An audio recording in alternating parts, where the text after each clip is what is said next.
Right guys, it's raining, it's pouring, and I'm out here messing with the Mondeo. So welcome back to the channel. Right guys, so I'm standing out here, getting wet, getting poured on, because this weather is here to stay. So I've got to make a move. Basically what I want to do is I want to whip the bumper on, and I'm not going to mess around with alignment right now. Basically just want to get it on to get it out of my shed, because I don't want to get any more damage than it is. One thing I want to show you that I did get done but didn't video because it was a bit miserable, but map sensor, I don't know if you guys can see that, but basically the plug, I had all sorts of weird issues, and the cold start stuff was a bit strange too.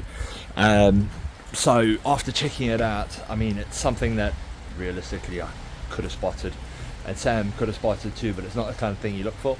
It didn't have intake air temperature sensor, so when I looked at the original map plug wiring, the ground had broken off. Obviously been unplugged and plugged in for so many times, changing the intercoolers and stuff. So got that sorted. It was a bit of a mission. Got a new piece of loom, chopped it off, soldered it in.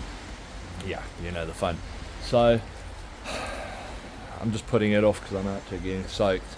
Basically I'm going to go in the shed. I'm going to grab my bumper, put it on the floor over here, and then just like offer it up to fit, see where it is. I'm probably not going to put the headlights in, because that's where the adjustment is. So once I've got it on, plug all the like sort of lights in and stuff at the bottom, and then I can mess around with the adjustments after that.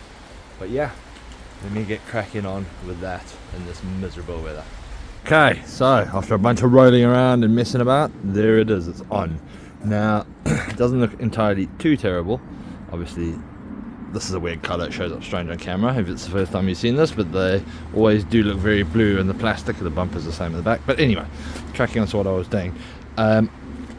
The washer bottle was in the way, had to move the washer bottle, that took me a little while.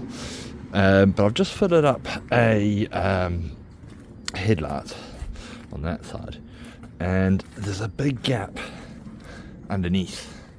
So what I'm thinking needs to happen, there's the adjustment bolts and there's two behind here somewhere. I'm thinking I need to drop off this and loosen those, and they've got like a nut on the back that sort of moves. As I said, I've never done this before, I'm not a body guy.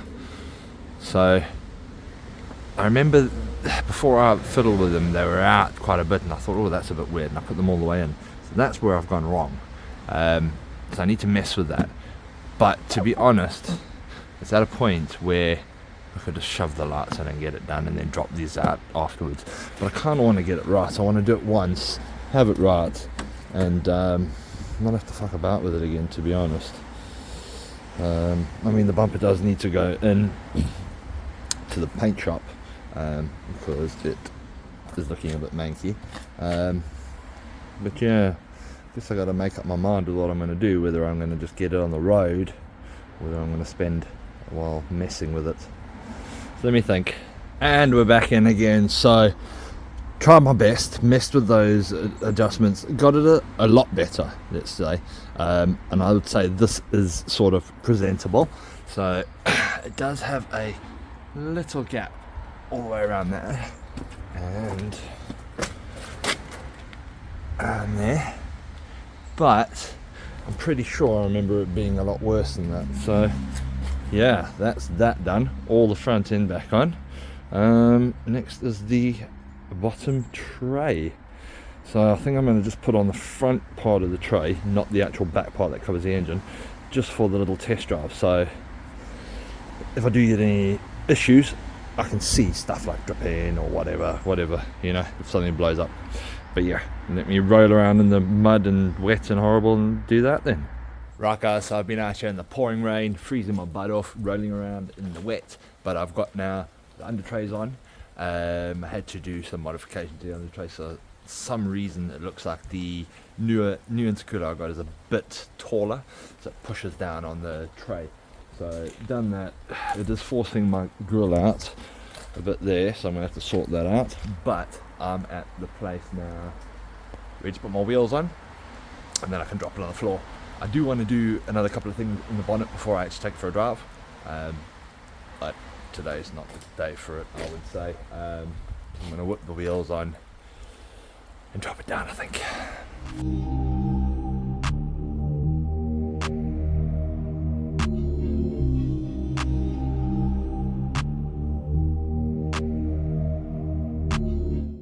Right, so it's on the ground now, so that is a huge step forward.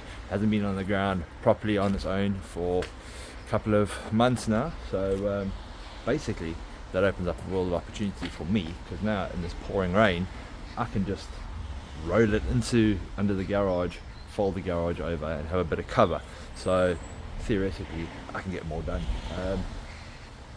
But yeah, I'm happy enough as it is. A couple of things I am going to need to tidy up. I think that's going to be the second time around. I'm not sure how I'm going to do this, but there's like a load of body stuff and panels that aren't fitting quite right that I want to sort out. But for right now I'm concentrating on obviously what I've done. So yeah, I'm really happy. Progressed a mile. Can't wait to get this thing mapped and get it out for a proper drive.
Right guys, we're back in my freezer office space, my freezer workbench. Basically what I'm doing, what I got here is my template for the fuse box.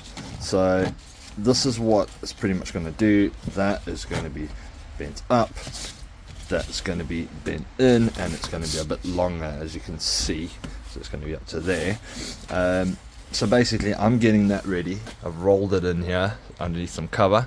I'm going to get that in because it's going to get quite toasty down there even for a test drive. So I'm going to get that part sorted out.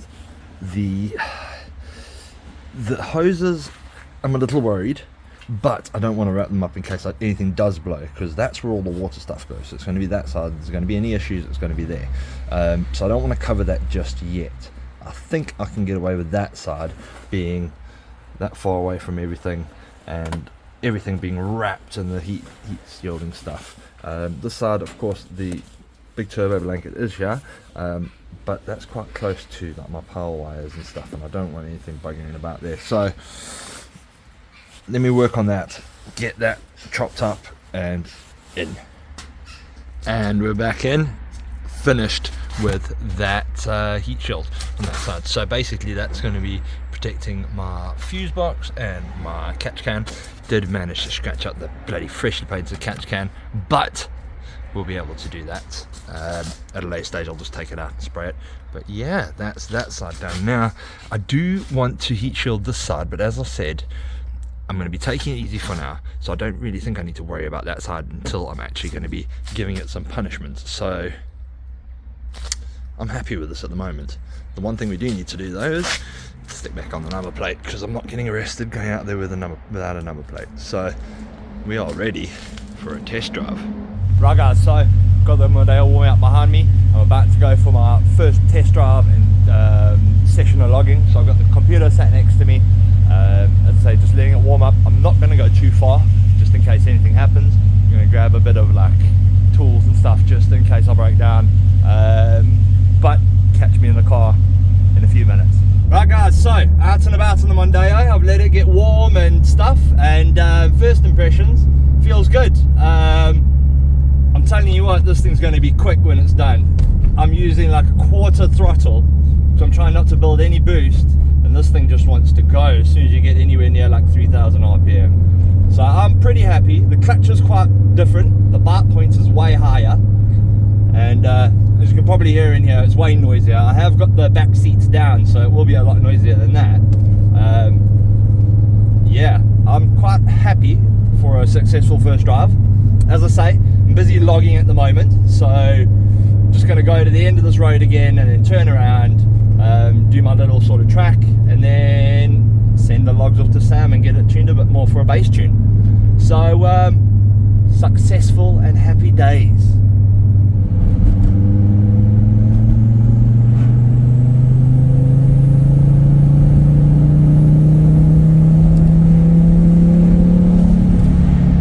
Okay, so I'm back in the Mondeo. It's the day after that test drive, and I've already got the first revision on the map. So what I'm going to do, I'm just about to now flash it to the Emu, and then I need to go for a drive, back up and down the road, do more logs again, send it off. But sounds pretty good, so I'm thinking this map might be a lot better. Obviously I'm not testing with any real boost. I'm trying to keep the boost low because that needs Sam to be here to be tapping away really.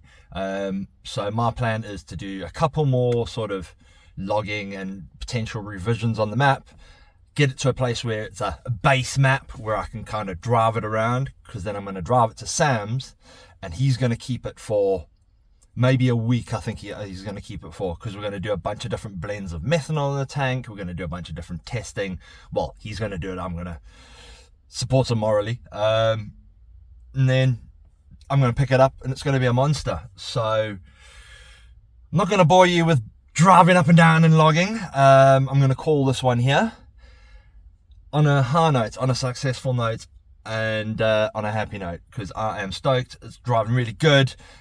Feels like it's going to be really quick. Feels like it just wants to take off. So I'm excited for things to come.